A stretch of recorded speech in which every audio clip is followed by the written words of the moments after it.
My dear friends, we have a warning in the Gospel. I tell you solemnly, I do not know you.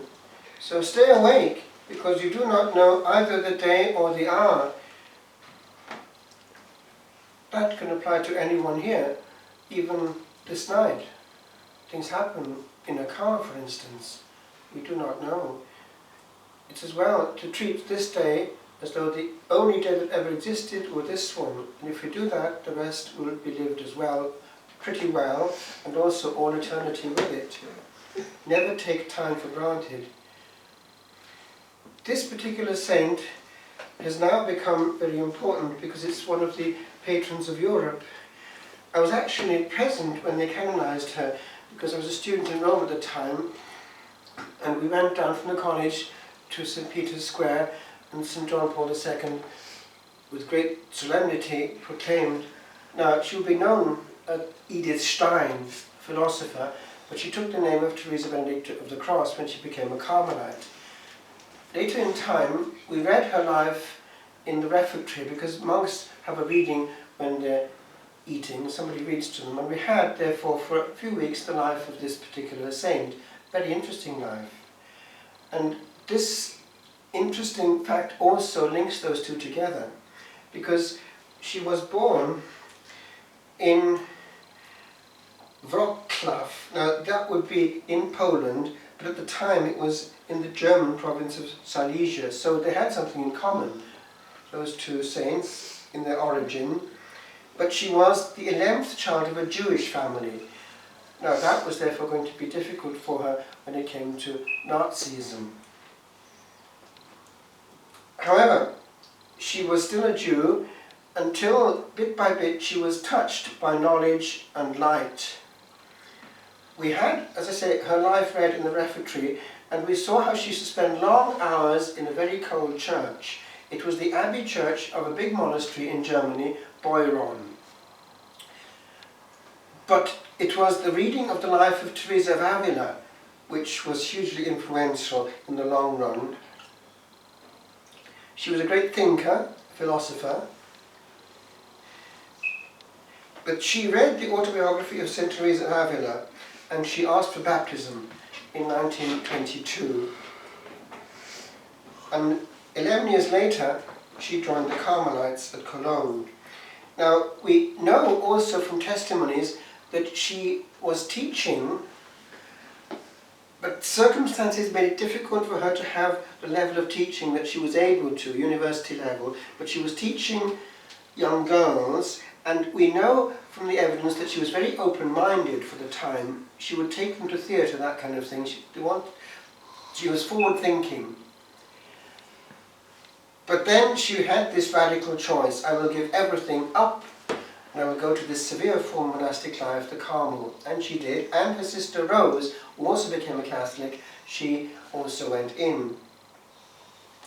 So the outbreak of Nazi Germany and all that went with it came, and she was a Jew. It became obvious that she was in great danger, so they moved her discreetly to another Carmelite monastery in the Netherlands, Echt. Initially it went a bit okay, but then I think this was the scenario. The Archbishop of Utrecht made a big noise against Nazi Germany, against Nazism in general. The whole philosophy was wrong.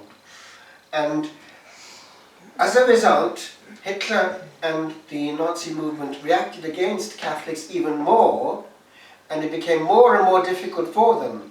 So at that point, Pius XII, the Pope, he'd already published Mit Brennender Sorg, which was a powerful document against Nazism when it was getting already a threat. But at that point, we think that he had actually written a great condemnation of it. But he decided not to publish it, because he foresaw, well, if they're doing that with what the Archbishop of Utrecht did, what will they do with this? And so he didn't. And he had to mentally say, well, history will judge me on this, I can't do any more. Remember now that in England, the Pope, St. Pius V, had actually excommunicated Queen Elizabeth. She'd been excommunicated, And that made it difficult sometimes for Catholics in England to be left in peace because they were thought to be traitors. That's just to understand that things aren't simple when it comes to politics, meaning to religion. Anyway, she was in this big resurgence of complete persecution against any Jew at all, caught up in it, and she and her sister Rose were put in a train. And there's one slight evidence we have. We know actually that she did go to Auschwitz, and this is the very day when the two of them were put in the gas chambers, and that was it. That same place, by the way, as another great Polish saint, who in his case gave his life in the place of somebody who was going to be starved to death, because that was in reprisals for escaping of some prisoners of war, and they were going to systematically put in the bunker of death a certain number, and it was going to be this father of family, and he stepped in his place. That's St. Maximilian Kolbe, the martyr priest of Auschwitz. There were plenty of priests and martyrs there. It was an awful situation. And do you know that to this day no bird flies over Auschwitz? There's a dark, heavy atmosphere there. Somehow nature feels it. And it's a museum of horrors. I've not been there, but I've heard about it. And it just shows what man can do to man and how close to the demon man can be, inventing excruciating pain. It's demonic. And we do it to each other, if we're honest. There's a bit of it in us too, taking pleasure in other people's harm and pain. It's awful. Now, with regard to ourselves, let's not spend time in anything to do with the demon. Don't entertain vengeance, harsh thoughts, anything which is vaguely linked with the dark side. No. Life is just too short. There's one trick. What comes out of us, if it's warm, healing and kind, it applies to little children as well, if we give off nice words, nice actions, and think of what this is going to do to someone else all the time, then we too, when we give it off, are healed by it. If when we go through life we give off an atmosphere of aggression, hurt and pain, also it's coming back to us and we're creating around ourselves, for ourselves, a cloud of unpleasantness that we have to endure. It goes both ways.